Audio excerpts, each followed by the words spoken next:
those who don't know, I'm Nick Teynor, work at Western Rivers Fly Fisher down in Salt Lake City, Utah. I've been there for 11 and a half years now. I'll be 12 years next January. I guide, I teach for the shop, and I also work at the store. And when I'm not doing those things, you know, I love to sit down and tie flies. And I'm here to talk to you about soft tackles and soft tackle fishing today. I've just started off by doing a couple of my favorite little soft tackles I like to fish. And I'm going to go through the progression here for the next little bit here. I'm working right now on a PMD. It's actually going to be a little variation of a bars merger. It's basically a bars merger soft tackle variation. Start off with that, and I'll do a couple of things with PMDs. I'll go back to doing some of my favorite drakes because the green drakes are around. I saw them on Tuesday with my guide trip when I was out on the water in the lower part of the middle. So they're definitely around. You want to make sure that you are there to enjoy them. So this one I'm doing again is a bars merger PMD. I'm going to keep it real simple. It's one of the strong points of soft tackles. There's no need to go super crazy or go super complex with them. So to start off, I've got, this is 14-aught GGE, Griffiths 14-aught. This is light Cahill. I guess they call this Primrose. It's a great PMD color. For the tailing material, Coq de Leon tailing fibers in a ginger color.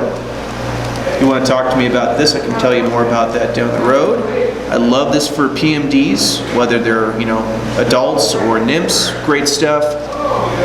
And then for the dubbing today, the body, we're going to use a couple different things. We're going to use this emergent stubbing here. Show you that. There it is. Emergent stubbing, brown olive. Then we're also going to use this, which is your fine pale morning dun from Spirit River. This stuff's called UV2. So you can see that. Back up. Kind of hard to see that. Oh, focus. There we go. Fine and dry pale morning dun. There we go. Okay, perfect. Love this material. It's got a lot of flash to it, especially when you put it up in the sun. So I'm going to start off with the brown olive variation. So we've already laid down the base. We've got our tail, wrapped up that body there just to make sure we get a little bit of taper to it. Now we're going to put a little bit of a skinny body to imitate the back half of the merging PMD, the nymph section of it. I'll take a little pinch of that. There we go. And now a little bit of natural stickiness there, a little saliva, makes it easier to get this antron wrap on. We're going to wrap it nice and tight.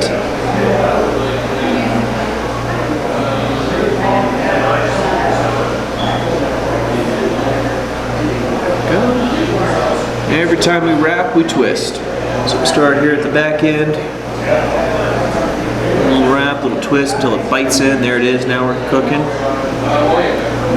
Wrap and twist, wrap and twist, wrap and twist. If it's a little buggy, it doesn't really hurt the fly at all, honestly. We'll come through and trim that down here a little bit, just kind of pick out those fibers.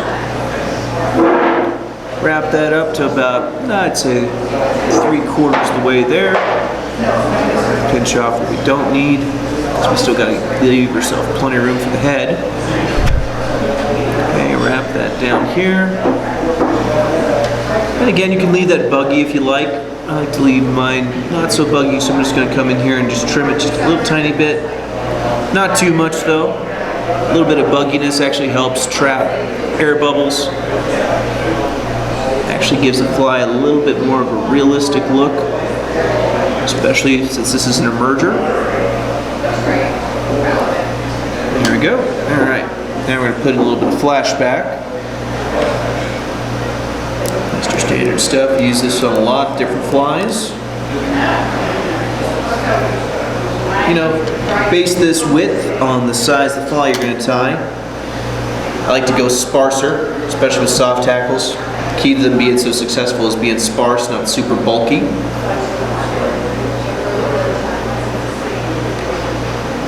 And you know, sometimes a drab fly outfish a really bright fly. I've found recently on the water though that especially with the PMDs I've been using with my clients, that something with a little bit of flash has actually outfished anything that hasn't had any flash pretty significantly. Wrap that down. Make sure we give ourselves plenty of room. Come in here with our fine and dry UV2. A little dubbing thorax on there. And again, we're going to go for real sparse. We're not going to try and overdress this puppy.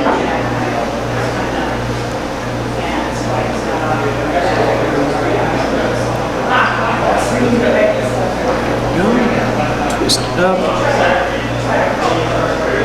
Nice base here. Don't want to overdress the fly. Caveat to any soft tackle.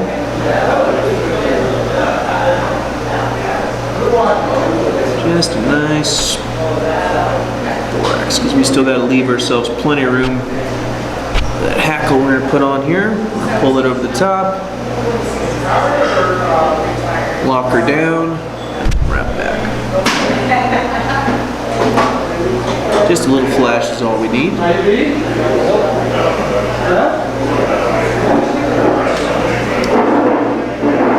Come in here and trim her down.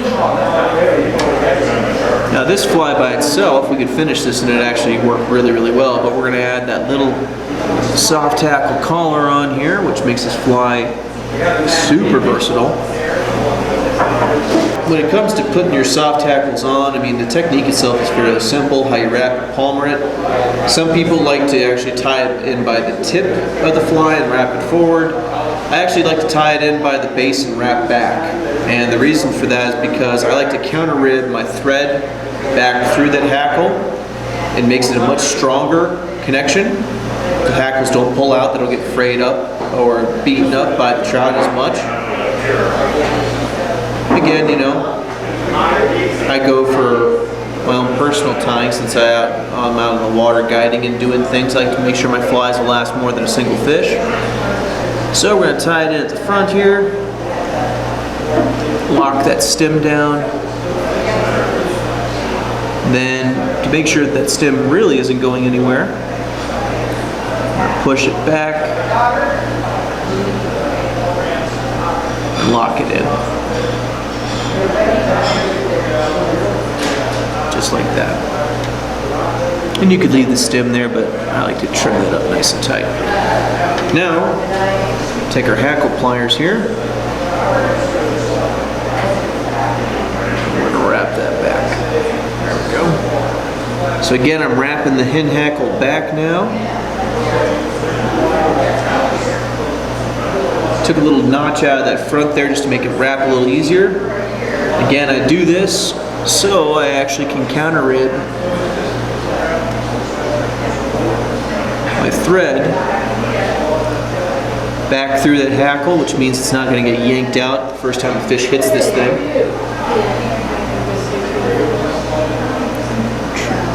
Tight. Alright, give it a little spinaroo. Okay, now we just got to get that hackle back up through there. So we just do a little zigzag here. Just as we go back and through, it shouldn't trap down too many hackles. But what it does do is it locks them in. So like I said, it'll make it harder and harder for those fish to actually tear it apart. You can always go back through and kind of prim it out there at the end.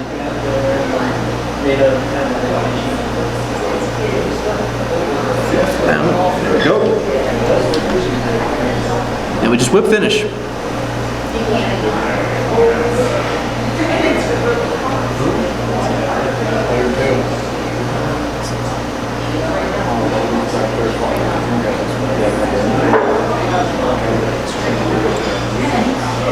Just a couple 3-turn whip finishes. And again, we'll make sure, you know, you could add head cement if you wanted to. I'm just going to keep tying here. Won't worry about the cement. It's usually what I do is I crank out the flies first, and then I'll come back through and do head cement.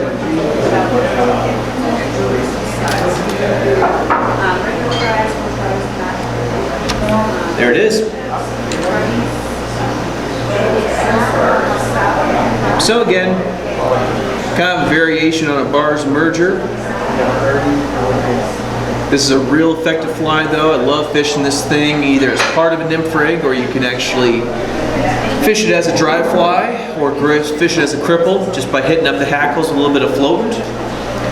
It's got a lot of sheen to it. That's why I like the antron. Again, if you don't want it to be that buggy, you can always go through and trim up that antron just a little tiny bit that we use for the body dubbing, but I like to leave a little bit of that raggedness because that does catch air bubbles, and air bubbles makes that fly really glisten and look real natural in that water. You got a flashback on that. Yeah, a little bit of flashback goes a long way. And again, the cool thing about these flies, crew, is that you can swing them, you can dead drift them, you can fish them, you know, by itself as a cripple, you can fish them behind a dun as a cripple, or just something right below the surface film. Either way, it's an effective fly, and all I've basically done is just taken a pattern that was out there, put a nice little soft hackle collar on her, and that literally makes this fly that much more versatile. It's just not like it's drifting along, not moving at all. It actually catches a lot of fish with that little collar on it. So, that's one little variation.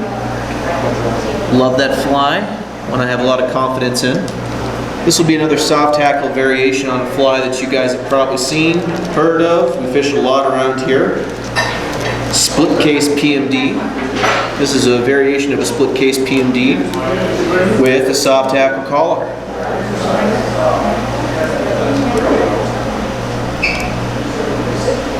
Split case PMD is an excellent fly. It's one of my favorites.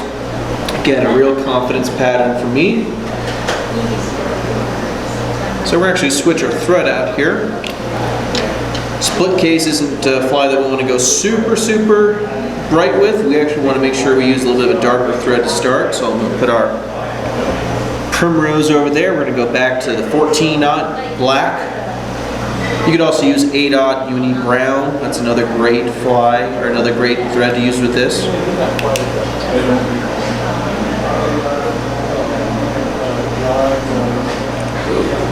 I should tighten that up.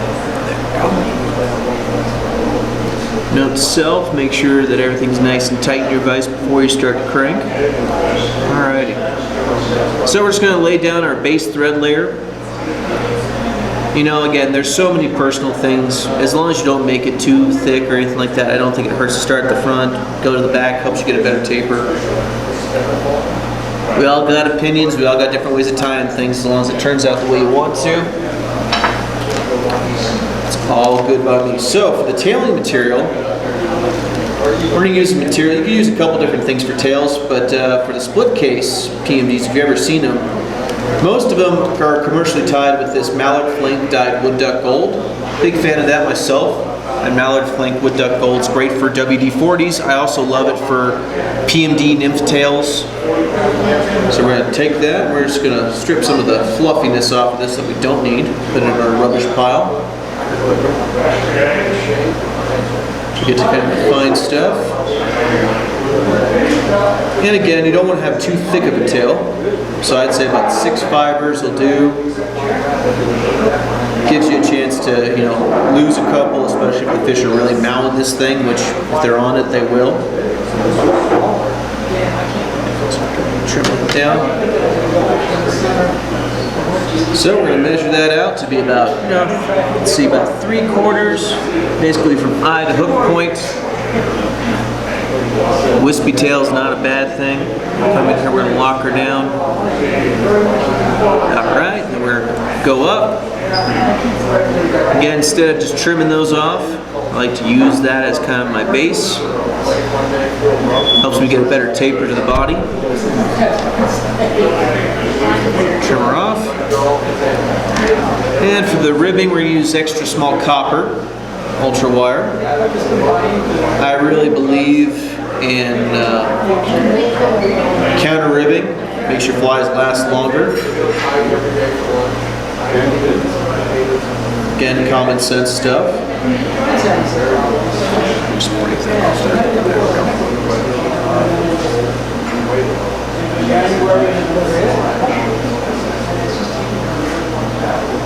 Alright. Come up here, same thing.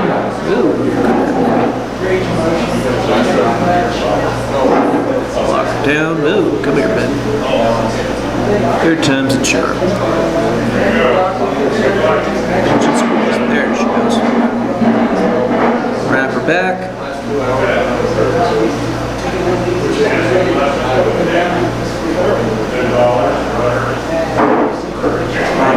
Now, we use brown olive Antron for the last fly. We're going to mix it up a little bit. You could also use pheasant tail, but in keeping with the spirit of that fly, we're going to use the emergent stubbing. We're going to use that PMD brown. Let's try a little Antron. Again, it's going to give that fly a little bit of a flash to it. A little bit of an air bubble, make it a little buggy. I'm just going to take a little pinch of it.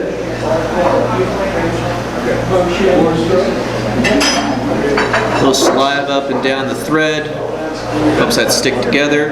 Yeah, we don't want to go crazy. We just want to get a nice little, nice thin tapered body. Twist her on.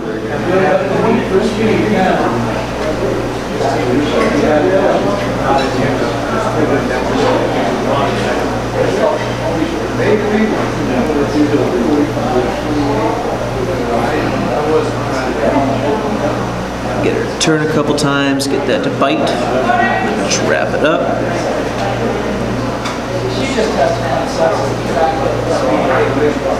There we go. Might add on just a little bit more, because again, we want to make sure we build that taper up.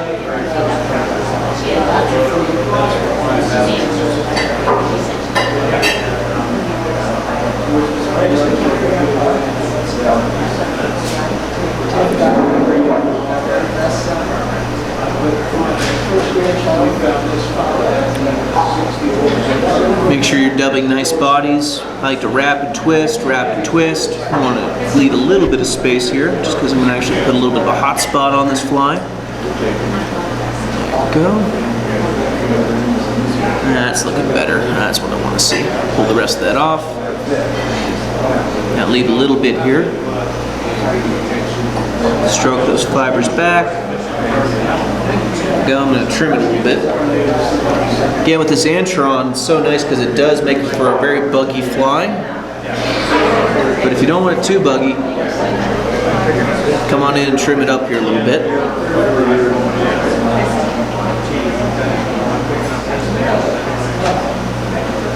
Okay.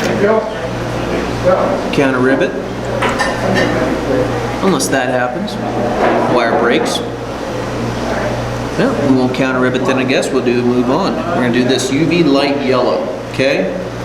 Now again, with the mergers, you know, there's a time and place to be subtle, and there's a time and place to be really bright. I like to do bright stuff, especially on these sunny days we've had lately. So this is UV light yellow. We're going to use this for our hot spot on this split back. It's a little bit simpler. We're not going to actually need to worry about pulling anything over the wing case at all. We're just going to hit it up with a little bit of a hot spot and then put a collar in front of it.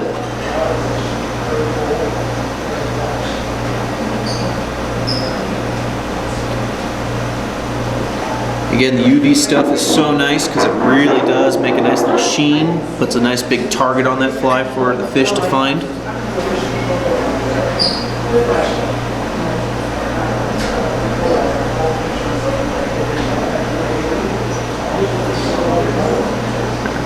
Through there, pull her back. All right, there's that.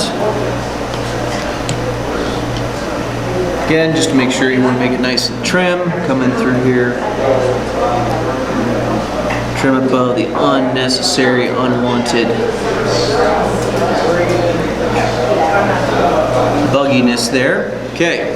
Now again, we're not trying to imitate a fully emerging bug. We're trying just to imitate that PMD that's just starting to crack through. So instead of putting on a light hackle collar that I did for that last little PMD emerge that actually imitates the wings or the legs coming out, we're going to put on a collar that is representational of actually like the legs of that PMD, the nymph itself still.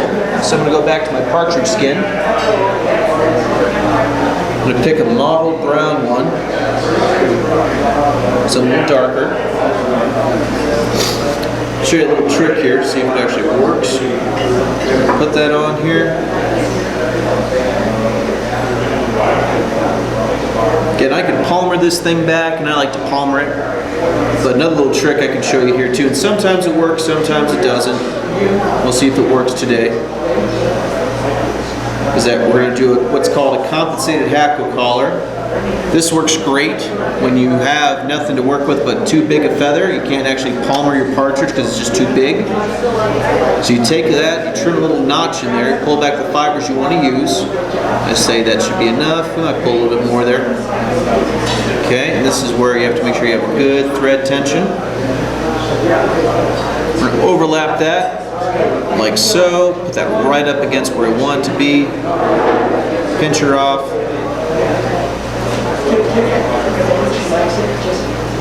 And pinch and wrap. And kind of walk those hackle fibers around the hook. Have that thread bite into it.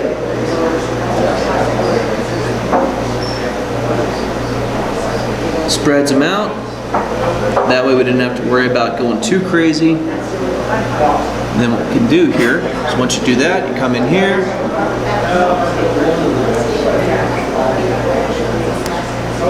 Trim it tight, get it nice and clean.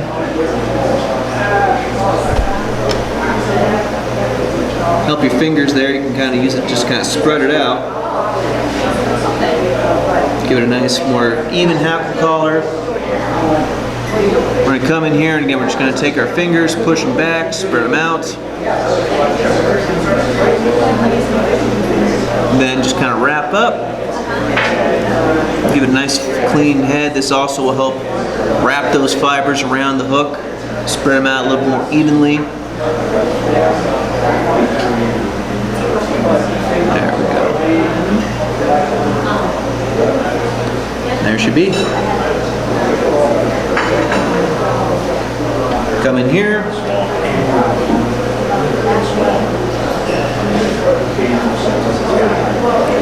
Whip finish a couple times. Make sure all the hackles are clear of each other. We want to make sure we have as much of a hackle as we can. Thread choice, again, you could use camel, brown. You could even use yellow if you wanted to. But I decided to keep it dark. Again, we're just trying to imitate that PMD that's just barely starting to poke through. 3 turns back towards the eye. A bit there, and I always double whip finish just to make sure my flies are tough. Whip finish back up right towards the base of those hackles.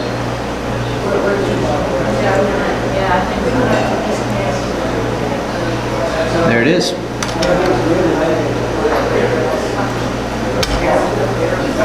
Can you put something white behind the fly so the camera will show the fly better? Sure. Let me see if this will work here.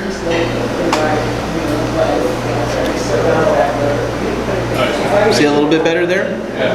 All right, so again, what I've done, is I've taken, this is kind of like my version of a crackback PMD. This is just imitating just the start of the emergence life cycle. It's still mostly a nymph. I use this swinging when I'm fishing down deep. You could also nymph with this off a dropper tag. Down deep again, this is just imitating that nymph that's just barely starting to make its way to the surface. It's almost mature. Great one to run off the back end of a beadhead dropper, fish as a dropper as itself, or off a dropper tag in a heavy nymph rig, or just as an unweighted emerger. Again, those soft hackles add a lot of life. Make this fly go from being, instead of just looking motionless, like a lot of those nymphs that are being used out there to this day, gives you a lot more variation. And the nice thing about that compensated hackle collar is that, and that's where I went through and I cut that notch in the partridge, as opposed to just palmering it.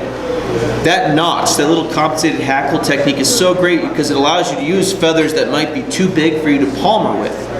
But you can make sure you pull it down to size, measure it exactly to the length. That's probably the number one thing I hear about with people tying soft hackles, is that the flies themselves, as you've seen, they're not relatively difficult. But the biggest thing that people struggle with is finding the right hackle proportions when they talk about palmering them. And this is a great little technique, and that's, again, I can show you just an example real quick here. It's such a great technique to use when you're dealing with, like, partridge.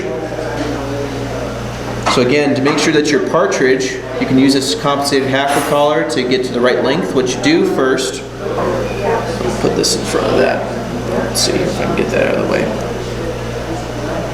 All right, I kind of can see it. So what you want to do, crew, to get those hackles right is that you strip off all this fuzzy stuff. Then what I come down and do is that I pinch the hackle Let's see if I can get this in front. This is my big old meaty hand here. Well, either way, I can show you doing this. Is that you actually take your hackles, hold it by the tip, and you pull down. You pull down as many as you want. Again, you want to try to make sure you maintain that tip. And you come in here, and you just nip it. Then you pull the hackle fibers back, as many as you need. And then again, again with soft hackles, I always err on the side of caution. You don't want to overdress the fly. And then what you do is that you actually measure it out so you can get a nice proportioned thing on the fly. Then you would take your thread, you'd actually wrap it right around it. And that thread tension actually redistributes the hackles. It wraps it around without you having to worry about palmering them. It's a great little trick. If you actually get on the Blue Ribbon website, Blue Ribbon Flies website, you'll see that those guys do a lot of soft hackles tied like that because it saves time, and they can use feathers that have lots of motion, feathers that are really soft, and they don't have to worry about matching the exact hackle gauge with the same fly. They can get a nice good collar, the collar that they want, with that simple little trick. Makes a big difference. So, that's my cracky back or split case soft hackle variation. Again, it's not just limited to PMDs. You can take any of these little simple recipes I'm doing and apply it to any mayfly hatch. So we've covered some PMDs. Now I'm going to go back to actually doing a drake. I'm going to show you a drake emerger or drake soft tackle. I love to fish this time of year. It's very similar to one we have in the store. Don't actually have a name for this one. It's just a drake emerger, just a drake soft tackle I tie up and I fish. And again, it can be fished wet, it can be fished dry, by itself, trailing behind something. So again, with our drakes around here, one thing that you may not know is the drakes that we have around here, they're a little different than what you might hear. Everyone hears of the great western green drake. We don't actually have western green drakes in our state. We have the Colorado green drake. Now the Colorado green drake is a little different actually. It's not dark green like the western green drake is. Our Colorado drake is actually more of an olive dun. It's like an olive and gray. In fact, this is the perfect color I like for this. This stuff, I'm not sure if you can see it. I'm going to try this again. There you go. Olive dun.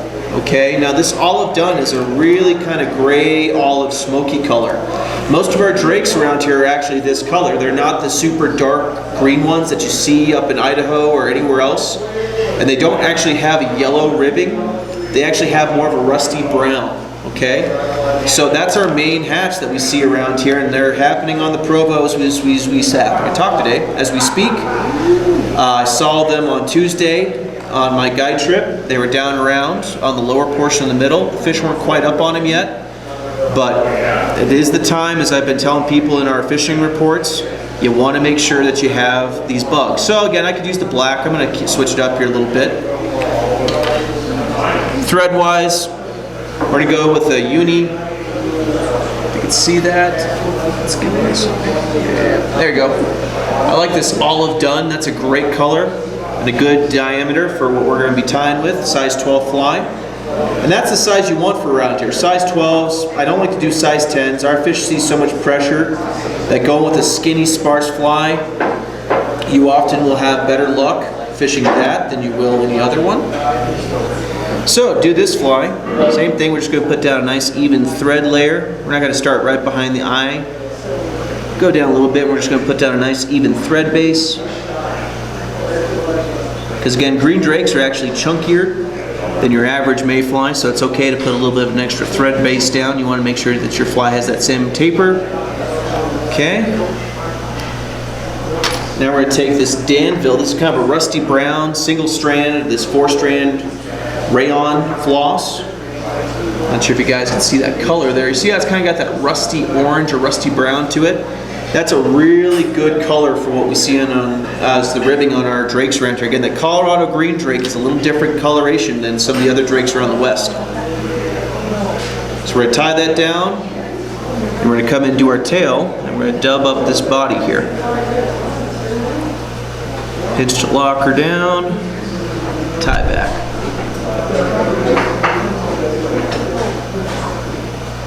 Again, no need to go back too far. Get that out of the way. All right, let's see here. Where is my, there it is. So for the tail, the hackle collar I like to use for drakes. You could use partridge like I've been using for some of the flies, but I love hen hackle. Hen hackle is one of my favorites. I substitute hen hackle for a lot of things because you can actually get the right size of hen hackle and it palmers real nice. What I'm going to use today is actually medium dyed dun. Most of our drakes actually have darker wings, so I don't like to use a super lightweight wing or super light colored wing. I like to use a little bit of a darker hackle because the wings when the drakes first come out are actually a little bit darker. And the fish do take care of this. Plus, one thing that you may not know is that if it's a dark overcast day, which again, you actually want overcast days if you're looking for drakes. Any mayfly hatch, they come off better when it's cloudy and overcast. A darker wing on a cloudier day makes it easier for you to see the fly.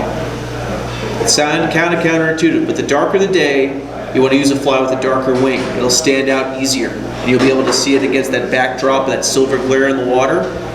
That's why we'd use them. So I'm going to use, for that tailing material, I'm going to use the same thing I'm going to use for the hackle collar. I really like this dark dun, or this medium dun. It's soft. And one thing, again, it doesn't have to be a super long wispy tail for drakes. Their tails are actually kind of, especially the duns, they're kind of chunky. The whole fly itself is chunkier than most mayflies. So we just take a little twist. We're going to tie it in here right at the base. Pinch and lock her down. Make sure she's locked in. And same thing, we're going to wrap up. And then wrap down, making sure that we maintain that nice, even taper to the body. We don't want it to be fat at the end. We want it to be a little bit chunkier at the back. There's our tail. Now, we're going to come up. We're going to use that extremely fine natural dubbing, the olive dun. A little bit of natural dubbing wax, i.e. your saliva. Use that in a pinch, just nice and lubricates it. Not near as sticky as dubbing wax either. We're just going to take a little wisp.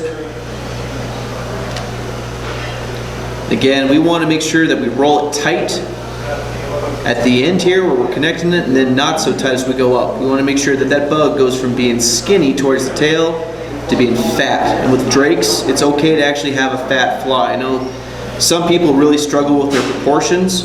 With green drakes though, it's actually okay to be chunky. You want the fly to be a little chunkier than what you might expect. So we're going to wrap that. Again, if you want to make sure they're really tight, every time you wrap and twist. And then we're going to start building it up as we go. Hey, Nick? Yes? How long did it take you to develop a knife proportions on your dubbing? Oh, it took a little bit of time. You know, I mean, it took time. The only way you get good at it is just by doing it and practicing it. You know, it's all in the eye of the beholder. Some people like the chunky fly, but I just, you know, it came down to just, you know, practicing with it. And just like I said, if you want your flies to be more tapered with the dubbing, usually you want your fly to be really tapered and skinny at the end. So you want to make sure one, you don't put on too much dubbing. Less is always better than, you know, too much. I actually like to use less, and then I always add on more if I go. And the other thing is just to make sure that, you know, when you're really trying to put it on there, again, a little bit of saliva helps that dubbing really stick to the thread. And the other thing is, again, if you think about it, you want to make sure you twist in one direction. Twist in the same direction. Don't go back and forth. Twist, if you're going to twist clockwise, twist clockwise. Don't twist clockwise and then counterclockwise. Just twist one direction. It forms a nice dubbing rope. And you can make it real tight, or as loose, just depending on how many twists and turns you want to do. That's a great question. Does that answer it, hopefully, for you? Yes, sir. Perfect. So we're just going to keep on dubbing this up here because we want to make sure that we get this nice, little bit more of a fat body. Because again, drakes are not a super sparsely tied bug. So I'm going to wrap up and then kind of wrap back, then wrap up. And I'll do a little bit more because we want it to be a little thicker. There we go, a little bit more. Take half as much, we don't need that much. Okay. Give it a little twist, there we go, wrap up. Kind of help build that thorax up. Okay, now, we can't forget about our friend here, the floss. This is that 4-strand rayon floss. So I could have it be really fat and lay out. You see how it's kind of more like, it's actually kind of laid out. It's not as tight. I want this to be rope. Because this whole idea of this floss is to actually act as like a counter rib.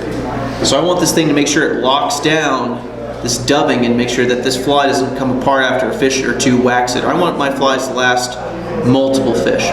So we're gonna wrap it. Again, going up kind of at an angle, and we twist it as we go, making these nice concentric wraps as we go up here, forming this nice rib.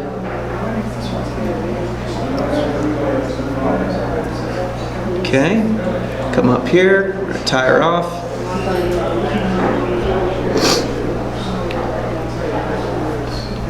And just because I want to make sure I have a little bit more of a thorax, I'm actually going to hit up with a little bit more dubbing right here at the front. Again, just a little pinch goes a long way.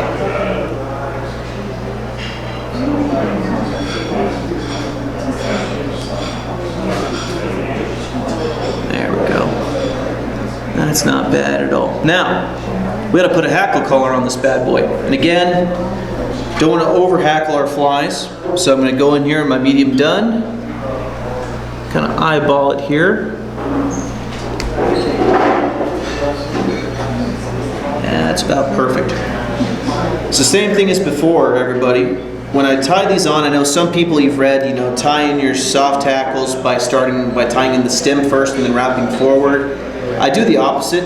The reason is because, again, I want to make sure that I really can lock them down. And I want the bigger feather, you know, I want to make sure that I'm getting that big heavy collar right up front and out of the way. So I strip it down, pull the fibers out. I'm actually create a little bit of a notch. I'm going to pull out some of that because I don't want these to be overdressed. Okay, I'm going to come up here, tying that stem. Okay, 2 tight wraps. Then I pull that stem back. And I wrap back this way. That really locks it in. That's not going to go anywhere. Okay? That helps lock that in nice and tight. Come in here and trim it. Now you might notice, it's hard to maybe see, I actually stripped off that little bit of the feather there. Okay? I did it on purpose so that the feathers, the stem itself would roll around that front part of the hook real nice. It would actually evenly displace those hackle fibers so it doesn't get all built up and too chunky and clunky right at the front there. It gives you a nice clean head. And again, you can do it whatever way you want. This is just how I tie mine. Get that pinched in there, make sure it's in there. So again, we're gonna wrap, and we're gonna wrap back towards that thorax.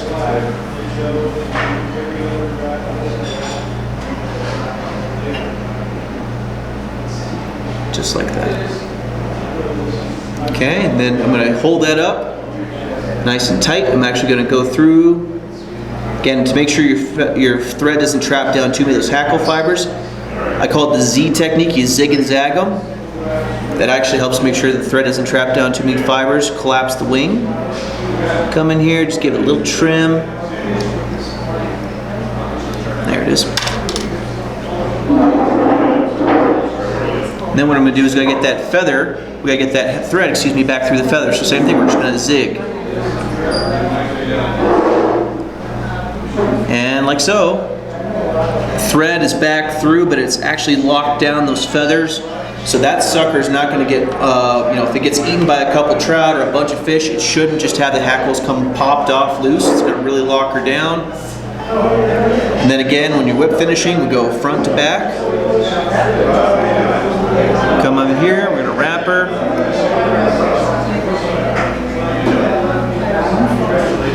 Get that base started. You can also push them back if you want.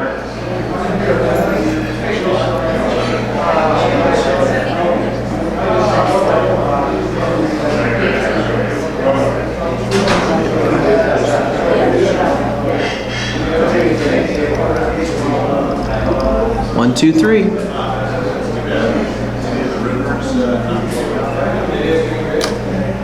Make sure she's nice and tight.